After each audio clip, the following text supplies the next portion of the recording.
এখানে রাসূল পাক সাল্লাল্লাহু আলাইহি সাল্লামের কদম মোবারকের ছাপ নালান শরীফ সংরক্ষিত আছে।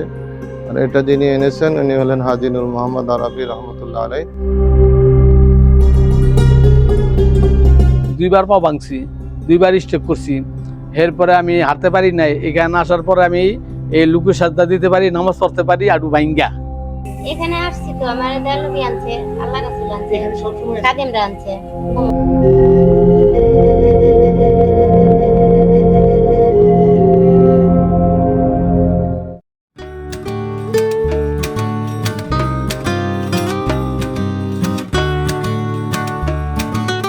নারায়ণগঞ্জ জেলার প্রাণকেন্দ্র চাষারা মোড় থেকে রওনা দিয়ে একটি ব্যাটারি চালিত রিকশাতে করে যাচ্ছি নবীগঞ্জের কদম রসুল দরগায়, যেখানে একটি পাথরের উপর মহানবী হযরত মুহাম্মদ সাল্লাল্লাহু আলাইহি ওয়াসাল্লামের পায়ের ছাপ মোবারক কয়েক শত বছর ধরে সংরক্ষণ করা হচ্ছে।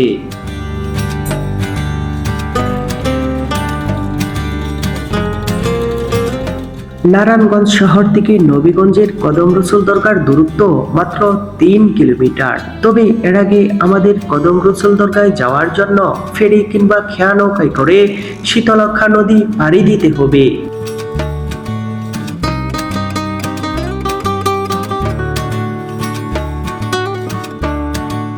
অনেক প্রাচীন শহর এই নারায়ণগঞ্জ।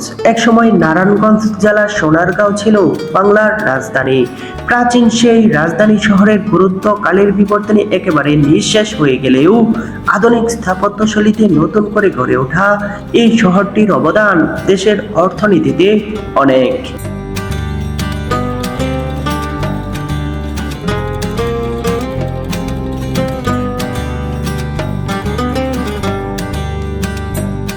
চলতে চলতে শহরের ব্যস্ততম রাস্তা পেরিয়ে খুব অল্প সময়ের মধ্যে শীতলক্ষা নদীর তীরে হাজীগঞ্জ নৌঘাটে চলে এসেছি।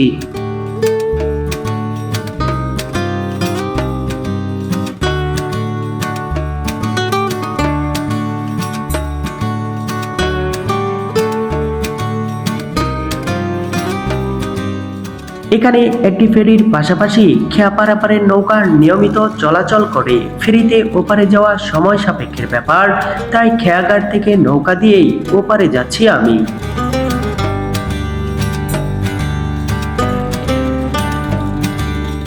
খেয়া পারাপারের নৌকাটি বিশাল, একবারে অনেক যাত্রী নিয়ে এপার ওপার যাতায়াত করে থাকে নৌকাটি।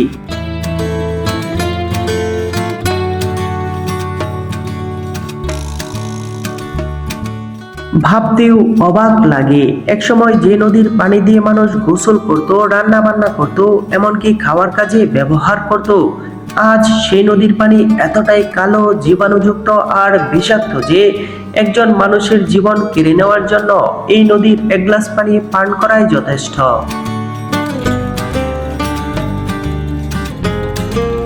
শীতলক্ষা নদী থেকে দুপাশের বাড়ি স্থাপনা খুব ভালোভাবে দেখা যায়। একসময় যে নদীর কারণে এই শহর গড়ে উঠেছিল, সেই শহরের কারণে আজ এই নদী মরার পথে। সত্যিকার অর্থে একই বুঝি বলে উপকারীকে ভাগী খায়।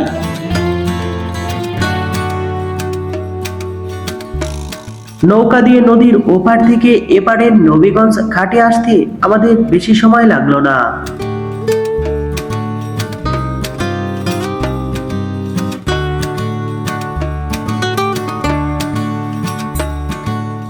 নদীর দুতীরেই খেয়াঘাটে আসা ও যাওয়ার জন্য সুন্দর বাঁশের সাঁকো রয়েছে। বলে রাখি, নদীর ওপার থেকে এপারে আসতে আমার নৌকা ভাড়া পড়ল মাত্র 2 টাকা। নবীগঞ্জ খেয়াঘাটের পাড়েই নবীগঞ্জ বাজারের অবস্থান। আর নবীগঞ্জ বাজার থেকে খুব অল্প দূরত্বেই রয়েছে কদম রসুল দরগা। আপনারা চাইলে এখান থেকে রিক্সা ভাড়া করেও যেতে পারেন কদম রসুল দরগায়। দূরত্ব কম, তাই আমি হেঁটে হেঁটে যাচ্ছি কদম রসুল দরগায়। নবীগঞ্জ বাজারের গলিপথ ধরে সামনে এগিয়ে যেতে চোখে ধরা দিল প্রাচীন নান্দনিক সৌন্দর্যের কদম রসুল দরগার বিশাল প্রবেশদ্বারটি।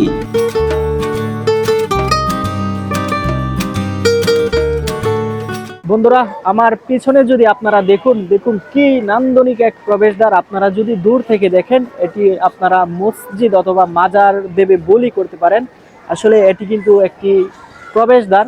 কদম রসুল দরগায় প্রবেশ করার জন্য যে প্রবেশ পথ, এটি হচ্ছে প্রবেশ পথ। আসলে দেখুন কি নান্দনিক এই প্রাসাদটি, এই প্রবেশদ্বারটি।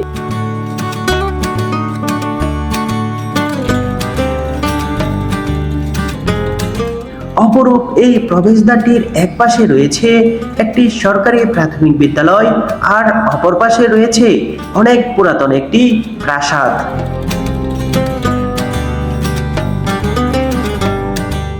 বন্ধুরা, এই দেখুন, এটি হচ্ছে কদম রসুল দরগার প্রবেশ পথ। আর এর ভিতরে প্রবেশ করার জন্য কিন্তু আপনারা যদি আসেন, এখানে কিন্তু আপনারা জুতা নিয়ে প্রবেশ করতে পারবেন না। এখানে জুতা রেখে দিতে হয়। কত টাকা দেওয়া লাগে? খুশি হয়ে যা দেয় না? ও আচ্ছা আচ্ছা, ঠিক আছে। আমি এর ভিতরে প্রবেশ করব, এর জন্য আমি এখানে জুতা রেখে যাব। আর এই যে প্রবেশ পথটি দেখতে পাচ্ছেন, এর সামনে দিয়ে গেলেই কিন্তু, ভিতরে প্রবেশ করলে কিন্তু মহানবী হযরত মুহাম্মদ সাল্লাল্লাহু আলাইহি সাল্লামের যে পায়ের ছাপ মোবারক রয়েছে আমরা দেখতে পাবো। আমি এখন এর ভিতরে প্রবেশ করব।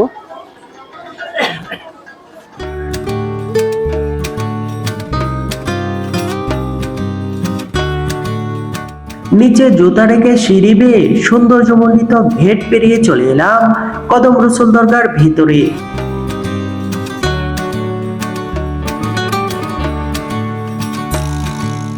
প্রথমে বেশ কয়েকটি ভবন নজরে এলো। এই ভবনগুলোর কোনো একটিতেই রয়েছে মহানবী হযরত মুহাম্মদ সাল্লাল্লাহু আলাইহি ওয়াসাল্লামের পায়ের ছাপ সম্বলিত পাথরটি। এছাড়াও এখানে মসজিদ রয়েছে বেশ কয়েকটি মাজারও।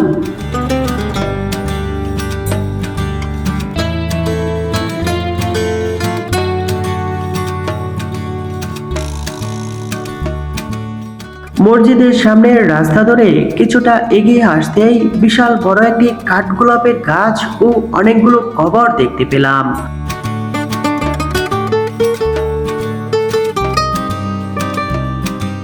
কদম রসুল দরগায় গেট দিয়ে ভিতরে প্রবেশ করার পর কিছু দূর যখন সামনে এলাম, এখানে দেখুন কতগুলো কবর রয়েছে আর কি, মাজার রয়েছে।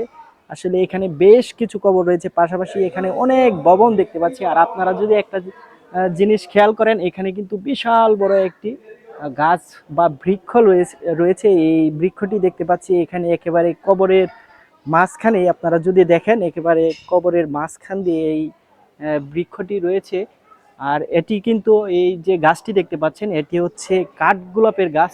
আসলে দেখুন কি বিশাল এই গাছটি। আর এই গাছের যে প্রকাণ্ড যে শাখা প্রশাখা রয়েছে, এখানে কিন্তু অনেক লাল সুতো দেখতে পাচ্ছি। আসলে এই গাছটি কিন্তু দেখতেই খুব সুন্দর লাগছে। আর এখানকার যে পরিবেশ কিন্তু একেবারে ছায়া সুশীতল।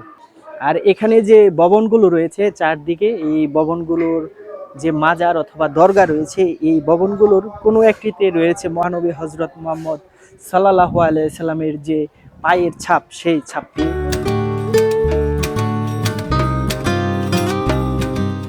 মহানবী হযরত মুহাম্মদ সাল্লাল্লাহু আলাইহি ওয়াসাল্লামের পায়ের ছাপ মোবারক সম্বলিত পাথরটি তো দেখাবই, তার আগে চলুন সংক্ষেপে জেনে নিই এই কদম রসুল দরগার ইতিহাস।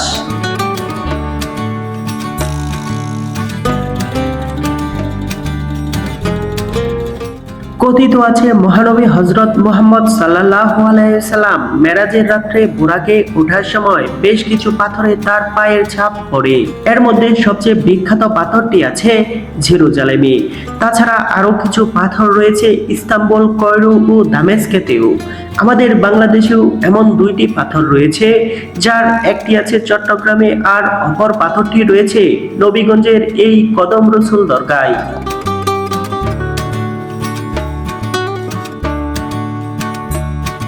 মির্জা নাথান 17 শতকে রচিত তার বিখ্যাত পাহিস্তানি গাইবি বইটিতে সর্বপ্রথম নবীগঞ্জের এই পাথরটির কথা উল্লেখ করেন। সম্রাট আকবরের বিরুদ্ধে বিদ্রোহ ঘোষণাকারী আফগান সেনাপ্রধান মাসুম খান কাবুলি পদচিহ্ন সংবলিত এই পাথরটি একজন আরব বণিকের কাছ থেকে উচ্চ মূল্যে ক্রয় করেছিলেন। তার অনেক পরে ঢাকার জমিদার গোলাম নবী 1777 থেকে 1778 সালে নবীগঞ্জের একটি উঁচু স্থানে একটি এক গম্বুজ বিশিষ্ট দরগা নির্মাণ করে সেখানে পবিত্র সেই পাথরটি স্থাপন করেন। পরে কদম রসুল দরগার প্রধান এই ফটকটি গোলাম নবীর ছেলে গোলাম মাহমুদ 1805 থেকে 1806 সালের মধ্যে নির্মাণ করেন।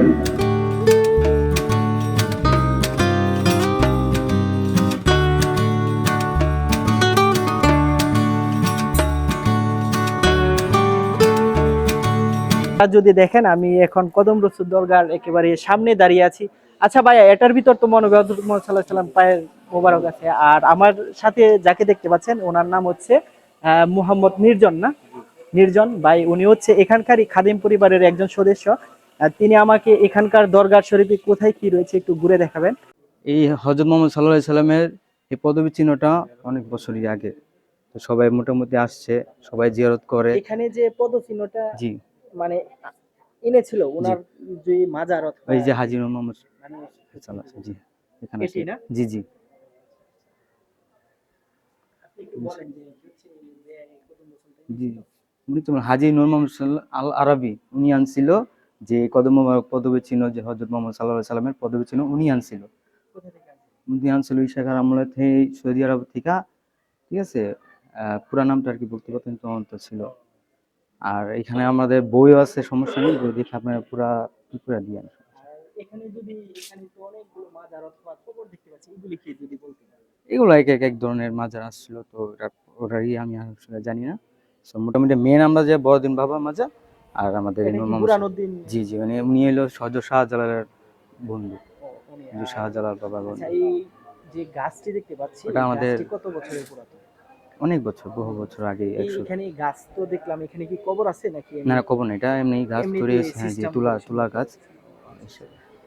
বন্ধুরা, আপনারা যদি দেখেন আর কি, এখানে কিন্তু অনেকগুলো কবর রয়েছে। পাশাপাশি এটি হচ্ছে এখানে যে দরবারটি উনি এনেছিলেন কদম, আর এখানে যে দরবারটি দেখতে পাচ্ছেন কবর মাজার, তিনিই কিন্তু এখানে কদম রসুল যে পায়ের ছাপ অথবা হযরত মুহাম্মদ সাল্লাল্লাহু আলাইহি সাল্লামের যে কদম মুবারক রয়েছে এই আমাদের এই বাংলাদেশে এনেছিলেন। আর এখানে যে দেখতে পাচ্ছেন, এখানে যে কবরগুলো দেখতে পাচ্ছেন, এগুলো সম্ভবত ওনারই শিষ্য অথবা ওনার যে, হ্যাঁ হ্যাঁ রয়েছে। আর এটি কি বলেছিলেন আপনি? বাবা মাজার, আর হযরত শাহজালাল বাবার বন্ধু ছিলেন। ও আচ্ছা, আর এটি ওনারই আপনারা যদি আসছে। এখানে দেখেন, এটি হচ্ছে হযরত বুরহানুদ্দিন, না? বুরহানুদ্দিন শাহ রহমাতুল্লাহ আলাইহির মাজার। উনি হচ্ছে শাহজালাল রহমতুল্লাহ আলাইহির সফর সঙ্গী ছিলেন। আর এদের তো বলছি এর ভিতরে কিন্তু মহানবী হযরত মুহাম্মদ সাল্লাল্লাহু আলাইহি সাল্লামের কদম মুবারক রয়েছে। আমরা এখন এর ভিতরে প্রবেশ করব।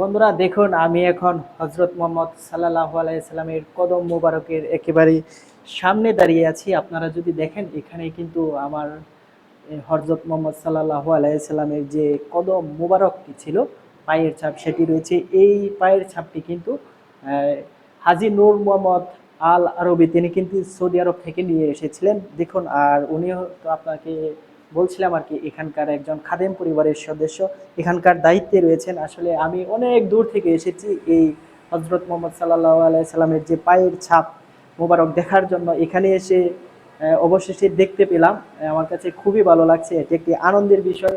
হযরত মুহাম্মদ সাল্লাল্লাহু আলাইহি সাল্লামের পায়ের ছাপ নিজ চোখে দেখতে পারাও কিন্তু একটি ভাগ্যের ব্যাপার। আর বিশেষ করে এখানে কিন্তু অনেক মানুষ আসেন প্রতিদিন এই পায়ের ছাপটি দেখার জন্য। এটি মহানবী হযরত মুহাম্মদ সাল্লাল্লাহু আলাইহি ওয়াসাল্লামের ডান পায়ের পদচিহ্ন মোবারক। যে সময় পাথরের উপর পায়ের ছাপ পড়েছিল সে সময় পাথরটি বিশাল বড় ছিল।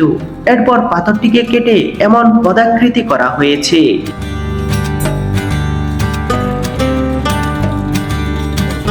পবিত্র এই পাথরটির চারদিকে রয়েছে কাচের সুরক্ষা দেওয়াল। আগে এটিকে স্পর্শ করা গেলেও এখন ইসলাম ইতিহাসের বিশেষ দিন ছাড়া এই পাথরটিকে এর ভিতর থেকে বাহির করা হয় না। সত্যি সত্যি এটি মহানবী হযরত মুহাম্মদ সাল্লাল্লাহু আলাইহি ওয়াসাল্লামের পায়ের ছাপ কিনা এ নিয়েও মতভেদ রয়েছে। তবে অনেকেই বিশ্বাস করেন এটি মহানবী হযরত মুহাম্মদ সাল্লাল্লাহু আলাইহি ওয়াসাল্লামের পদচিহ্ন মোবারক। তাই তো দূর দূরান্ত থেকে প্রতিদিনই অনেক মানুষ আসেন এখানে পায়ের ছাপটি দেখতে।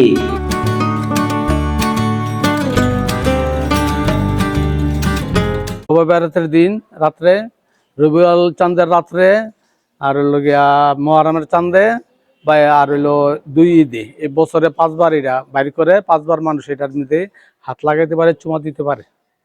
আর এখানে সপ্তাহে কি কোনো সপ্তাহে প্রতি আপনার বৃহস্পতিবারে আর রবিবার রাত্রে মাহফিল হয়, মাহফিল মিলাদ জিগির। আর এমনি সারাক্ষণে মানুষ আসা যাওয়ার মধ্যে আছে। এখানে আমি এই পাউটা আমি এই 2 বার পা ভাঙছি, 2 বার স্টেপ করছি। এরপরে আমি হাঁটতে পারি নাই। এখানে আসার পরে আমি এই লুকু সাজদা দিতে পারি, নামাজ পড়তে পারি, আডু ভাঙ্গা আমি নামাজ পড়তে পারি। যে আমার দোনো পা আমার ভাঙ্গা, যেগুলি নাট মাট লাগেন না ছিল এগুলি সব খুলছে, যেগুলি সব নাট মাট লাগেন না ছিল, যে বাড়িটা ভাঙ্গা, এই বাড়িও ভাঙ্গা। এরপরে এখন সবকিছু নামাজ পড়তে সব খুলে লাইছি, নাট নাট সব খুলে লাইছি, আর কিছু নাই। অন্য ঈশা আমি রাসূলের এখানে ঈশা দরবার আমি বলছি যে আমি আডু ভাঙ্গা দেন, আমি নামাজ পড়তে পারি। আমার রাসূলে পড়াইতে আছে। আমার দয়াল নবী আনছে, আল্লাহ রাসূল আনছে, এখানে সব সময় খাদেমরা আনছে, কমিটিরা। না? হ্যাঁ হ্যাঁ। আচ্ছা আচ্ছা। আমি আরো ভাবছি এখানে কোনো দায়িত্ব আছে না। আর দায়িত্বই দায়িত্ব তো এই যে পানির দায়িত্ব। ও আচ্ছা আচ্ছা। মানে এই পানির দায়িত্বে আপনি আছেন না? জি। ও নিশ্চয়ই রাখান। আচ্ছা আচ্ছা, একটু দাঁড়ান। এখানে কিসের পানি এটা? এটা নবীজির কদম শরীফের। ও আচ্ছা, এটা হচ্ছে এখানে হচ্ছে বন্ধুরা দেখুন, এখানে কিন্তু এটার মধ্যেও রয়েছে নাকি এখানে পানি? এটার যে ভিতরে। ও ভিতরে। আমি সবারে দিই। ও আচ্ছা বন্ধুরা দেখুন, উনি হচ্ছে এখানে যে মহানবী হযরত মুহাম্মদ সাল্লাল্লাহু আলাইহি সাল্লামের যে পায়ের ছাপ অথবা কদম মুবারকের যে ছাপ রয়েছে এটি থেকে মানে পানি ভিজিয়ে না, গোসলের পানি। গোসলের পানি না? জি। ও আচ্ছা, এখানে সবাইকে দেন খাওয়ার জন্য না? ও অনেক আচ্ছা, লোকজন উপকার পাইছে। উপকার লোকজন। ও হ্যাঁ, আমিও তো পাইছি। উপকার পাইছে। অনেক কি হয়েছে আমার সমস্যা ও, আছে। এখানে কতদিন ধরে আছেন আপনি? সমাধান হয়েছে। আমি তো 17-18 বছর ধরে আছেন না? আপনাদের বাড়ি কি এখানেই নাকি? আমার বাড়ি মুন্সিগঞ্জে। মুন্সিগঞ্জে। ও ছোটবেলা থেকে এনো। আচ্ছা আচ্ছা। আমি এখানে সব মোছামুছি করছি, আগে সব মুছছি। এটি এই রজা মোজা এটি সব মুছছি। মোছার পরে তারপরে গিয়া এই করা ডিউটি আবার এই যে এই দায়িত্ব পাইছি, মানে পানি, এই পানির দায়িত্ব। এটা নবীজির গোলামি।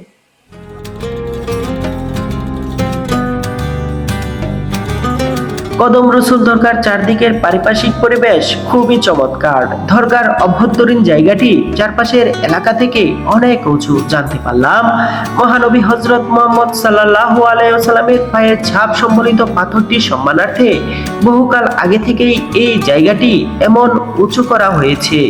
এছাড়াও দূর দূরান্ত থেকে আগত মানুষদের জন্য এখানে থাকা খাওয়ার বিশাল জায়গা রয়েছে রান্নাবান্নার ঘরও।